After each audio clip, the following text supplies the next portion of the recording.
ఎందుకు గత కొద్ది రోజులుగా ఒక 10 రోజుల క్రితం ముఖ్యమంత్రిగా ఉన్న చంద్రబాబు నాయుడు గారు ఒక తప్పుడు ఆరోపణ చేశారు.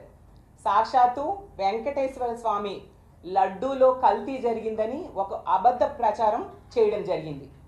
అంటే మనందరికీ తెలుసు, తిరుపతి వెంకటేశ్వర స్వామి ఎంత పవిత్రమైన దేవుడో, ఆ ప్రాంతం అలాగే ఆ లడ్డూ తాలూకా పవిత్రత, ఆ స్వామికి ఒక్క మన రాష్ట్రంలోనే కాదు దేశవ్యాప్తంగా కూడా ప్రపంచవ్యాప్తంగా కూడా కోట్లాది మంది భక్తులు ఉన్నారు. ఆ భక్తుల మనోభావాల్ని దెబ్బతీస్తూ తిరుపతి లడ్డూ మీద ఒక మచ్చ తీసుకొచ్చారు చంద్రబాబు నాయుడు గారు.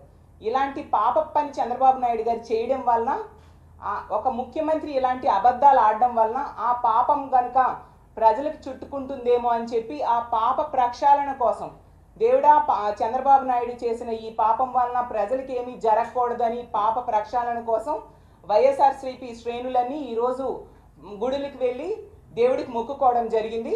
దీనివలన రాష్ట్ర వ్యాప్తంగా ఉన్న ప్రజలందరూ కూడా దీని మీద ఒక చర్చించుకుంటూ ఉన్నారు. నిజమే కదా, చంద్రబాబు నాయుడు గారు ఒక పచ్చి అబద్ధం చెప్పారు, తిరుమల తిరుపతి దేవస్థానంకి మచ్చ తీసుకురావడానికి ట్రై చేశారు. దానికి కారణం కూడా క్లియర్గా అర్థమవుతూ ఉంది. ఎందుకంటే ఎవరి మీద అభియోగం వేశారు? మా వైఎస్ఆర్సీపీ గవర్నమెంట్ మీద అభియోగం వేశారు. మేము ధైర్యంగా మా జగన్మోహన్ రెడ్డి గారు ప్రధానమంత్రికే లేఖ రాశారు, ఖచ్చితంగా దీని మీద సిబిఐ విచారణ అయినా చేయండి లేదా సుప్రీంకోర్టు జడ్జితో అయినా విచారణ చేయండి అనేసి. మా జగన్మోహన్ రెడ్డి గారు నియమించిన టీటీడీ చైర్మన్లుగా పనిచేసిన బోమన కరుణాకర్ రెడ్డి గారు అయితే వెంకటేశ్వర స్వామి గుడి బయట ప్రమాణం చేయడం జరిగింది. అతను ఏమైనా తప్పు చేస్తే కుటుంబం నాశనం అయిపోవాలని. అంటే ఏ తప్పు చేయలేదు కాబట్టి అంత ధైర్యంగా ప్రమాణం చేయడం జరిగింది. అలాగే వైవి సుబ్బారెడ్డి గారు తీసుకుంటే సుప్రీంకోర్టులో పిటిషన్ వేశారు, సుప్రీంకోర్టు జడ్జితో విచారణ జరపాలి అని. బోమన్ కరుణాకర్ రెడ్డి గారు సిబిఐ విచారణ కావాలి అని అడిగారు. ఏ తప్పు చేయలేదు కాబట్టి ఇంత ధైర్యంగా మా పార్టీ నాయకులు అడుగుతూ ఉన్నారు, ఒక పెద్ద స్థాయిలో కేంద్ర స్థాయిలో విచారణ జరగాలని. కానీ చంద్రబాబు నాయుడు గారు తీసుకుంటే ఎంతసేపు సిట్ విచారణ అంటూ ఉన్నారు. సిట్ అనే వాళ్ళు చంద్రబాబు నాయుడు గారు నిల్చోమంటే నిల్చొని కూర్చోమంటే కూర్చునే ఒక దర్యాప్తు సంస్థ. చంద్రబాబు నాయుడు గారి దగ్గర పనిచేసే వాళ్ళు అతను చెప్పిన మాటలు వెల్లివేస్తారు తప్ప సొంతంగా ఎలా నిర్ణయాలు తీసుకుంటారు? ఎందుకు సిబిఐ విచారణకు చంద్రబాబు నాయుడు గారు వెనుకడుగు వేస్తూ ఉన్నారు? ప్రజలకు అర్థమైపోయింది. ఈ 10 రోజులుగా సిబిఐ విచారణకు తెలుగుదేశం పార్టీ అయినా చంద్రబాబు నాయుడు గారైనా అతని మంత్రులు కానీ వెనకడుగు వేస్తూ ఉన్నారు. అంటే వీళ్ళు అబద్ధం చెప్పారు, అందుకే వీళ్ళు భయపడుతున్నారు అనే విషయం అర్థమైపోయింది. అందువలన ఈ చర్చలో ఈ తెలుగుదేశం పార్టీ కానీ కూటమిలో ఉన్న మంత్రులు ఆ నాయకులు భయపడి ఇప్పుడు ఇష్టం వచ్చిన అబద్ధాలు మాట్లాడడం స్టార్ట్ చేశారు. ఈరోజు తీసుకుంటే మనం చూసాం, పాయకరావుపేట ఎమ్మెల్యే గారు అనిత గారు నోటికొచ్చిన అబద్ధాలు, తమ నాయకుడైన చంద్రబాబు నాయుడు గారిని మించిపోయే అబద్ధాలు ఈరోజు మాట్లాడుతూ ఇష్టం వచ్చినట్టుగా జగన్మోహన్ రెడ్డి గారి గురించి ఈరోజు మాట్లాడిన విషయాలు మనం అందరము చూసాం.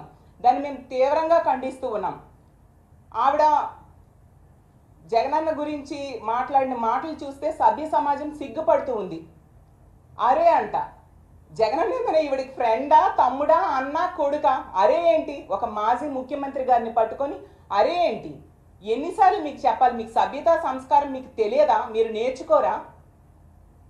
నెక్స్ట్ ఏమో ఈరోజు చెప్తుంది నేను హిందూని అనేసి. ఆవిడ గతంలో ఒక ఇంటర్వ్యూలో నేను క్రిస్టియన్ని, నా కారులో బైబిల్ ఉంటుంది, నా పర్సులో బైబిల్ ఉంటుంది అనేసి ఆవిడే స్వయంగా చెప్పారు.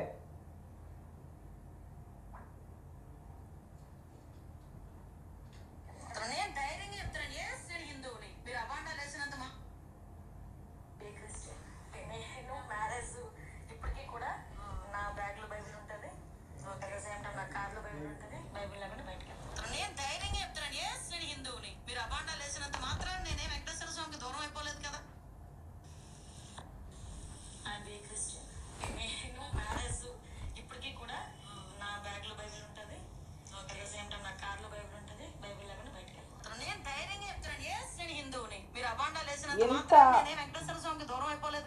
గంటకొక మాట మాట్లాడే ఈవిడ జగన్మోహన్ రెడ్డి గారి గురించి మాట్లాడే అర్హత ఈవిడకు ఉందా అని నేను ప్రశ్నిస్తూ ఉన్నాను.